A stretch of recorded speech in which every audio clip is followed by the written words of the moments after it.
Crounet, Lovo Balavou, ils ont du mal à s'entendre. C'est Lovo Balavou qui a récupéré cette balle. Lui, Crounet, loin devant. Il faudrait compter le nombre de chandelles données, de jeux au pied d'occupation et la proportion. Benjamin Boyer, il va rendre cette balle. Ouais, mais ils sont placés.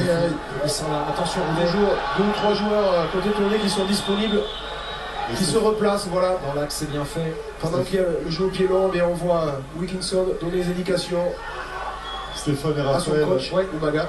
il y a une chose capitale dans cette rencontre, c'est que les Bergaliens, on voit bien la possibilité de revenir au score et pourquoi pas de prendre l'avantage. Mais il y a une chose qui leur est rigoureusement interdite d'ici la fin de la rencontre, c'est de laisser filer le point de bonus défensif. Parce qu'à la fin de la saison, celui-là, il vaudra très très cher probablement. Bien sûr, à la fin du match, nous vous actualiserons le classement après cette première rencontre de la 23e journée.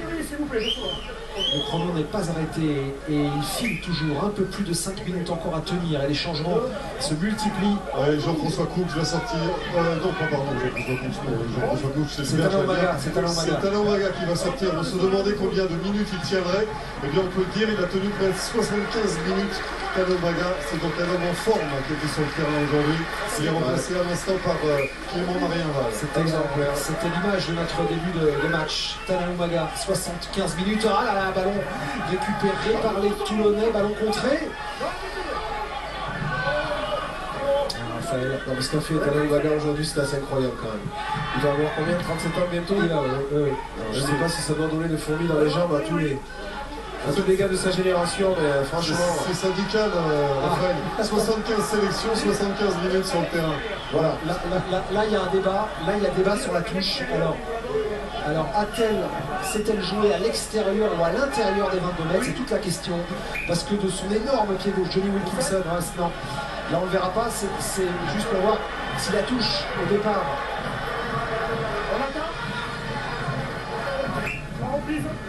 Il me semble que la passe était de l'extérieur, peut-être. J'ai vu rentrer côté Bergaliens. Allez, ballon récupéré, 5 minutes encore pour les Bergaliens. On attend une étincelle, évidemment, pour encore y croire, et ça progresse. Allez, il faut tout d'énergie là, il faut. Premier arrêt. De l'énergie, mais aussi de l'organisation. Et que le paquet d'avant Toulonnais semble solide là sur cette fin de match. Très bonne défense.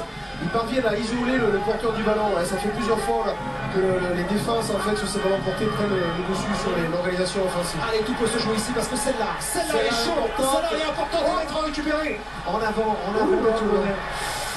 Sous les poteaux. Quelle chandelle magnifique de Benjamin Boyer pour mettre la pression sous les poteaux. Le temps file, un peu plus de 4 minutes à jouer. Et cette mêlée avec introduction pour John Seigno. Oh, elle était sauvée de justesse avec tous les Bergaliens qui venaient à la réception de ce ballon. Arrêt de jeu, chrono arrêté pour M. Berdos. Parce que Philippe Pontier, c'est Chesney, c'est Chris Chesney, je crois. Oui, c'est Chesney. C'est pour ça que la mêlée... Chesney, pardon. Les yeux me trahissent. La mêlée est un peu retardée, mais là voilà, là c'est... Il faut maîtriser ses nerfs.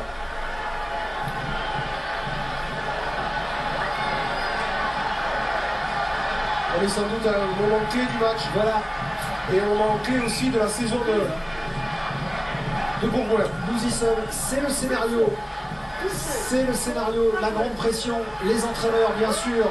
Et cette mêlée, vous voyez les poteaux à 5 mètres de la ligne. À refaire. Ouais, bonne décision, pas simplement de l'arbitre, mais aussi de Seigno.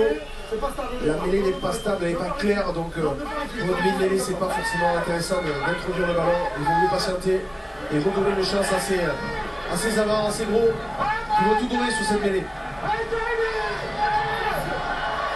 Nous sommes avec les entraîneurs de l'équipe de Bourgoin et avec les joueurs, ici à 5 mètres de leur ligne. L'introduction, oh là là, monsieur Bernos, à refaire. 3:30 à jouer. On va faire de carrière, on va la refaire, monsieur. Non, venez pas parler, ne parlez plus. Regardez cette image. Ouais, capitaine. C'est déjà un entraîneur qui arabe de Sylvain Charlet qui vient de rentrer et qui a plutôt intérêt à rester sur ses appuis. Je gère, après ça, ça manque d'appui. C'est pour ça. Il n'y a pas eu de poussée, il n'y a rien. Non, ne parlez plus. Merci. Ouais, sur la mêlée précédente, Charlet qui a perdu un peu ses appuis et qui a manqué aussi d'agressivité à l'impact. Ouais. Attention parce que s'il y a l'effort à faire, c'est sur celle-là. Un maintien, ça se joue peut-être ici pour des entraîneurs aussi destinés et peut-être quelques garanties quant à l'avenir. Et cette introduction de John Seigno et cette mêlée bergalienne. Attention, ça tient la route en face, mais ils sont partis. Les bergaliens peut-être pour inscrire cet essai de la défense très haute des Toulonnais là. Il y a la possession toujours pour l'équipe de Bourgoin. Allez, on éjecte sur l'extérieur les bergaliens qui vont tenter peut-être cette attaque sur l'extérieur avec Vanzil qui est pris. Mise au sol. Les Toulonnais sont en conteste, ils ont perdu du terrain. Les bergaliens, ils ont perdu du terrain, mais ils ont la possession de la balle. Et c'est important avec John Seigno. Ils se sont replacés, le ballon retardé. Mais c'est à refaire un peu, retrouver un peu de vitesse. Juste Raphaël avec John Seigno. Ils vont être sollicités les avants. Oh, quelle grosse défense des Toulonnais. Ouais, ça va vite au sol. Hein. Puis on voit les Toulonnais qui sont déjà redistribués sur la largeur. Ils sont déjà debout, prêts à cartonner du bergalien. Et pas trop de solutions, pas de vitesse ici avec Copelani. Là maintenant ils vont venir contester, ils sont renversés par le déblayage. Mais il y a de la réorganisation offensive derrière, il est passé. S'il arrive à passer des bras à Benjamin Boyer. Ballon toujours bergalien, Monsieur Bernos, oui, non, il n'a pas été bipé, ballon toujours pour l'équipe de Bourgoin. 2 minutes à jouer, un peu moins de 2 minutes, Monsieur Bernos qui va faire le tour. Une pénalité ne suffira pas, il faut marquer un essai pour l'emporter. 4 points de retard maintenant pour l'équipe de Bourgoin. Aidé, soutenu, porté par son public de Pierre Ajon. C'est reparti sur le pick and go, ballon libéré. Essayez d'aller au sol le plus tard possible avec le soutien des partenaires. Ils sont là, ils prennent pas la ligne d'avantage. Les Toulonnais sont là, ils sont réorganisés. Alors regardez, il y a 3-4 bergaliens au sol et tous les Toulonnais, tous les Toulonnais sont debout. Il vient à plaquer. Il faut essayer d'inverser pour eux le quota de joueurs.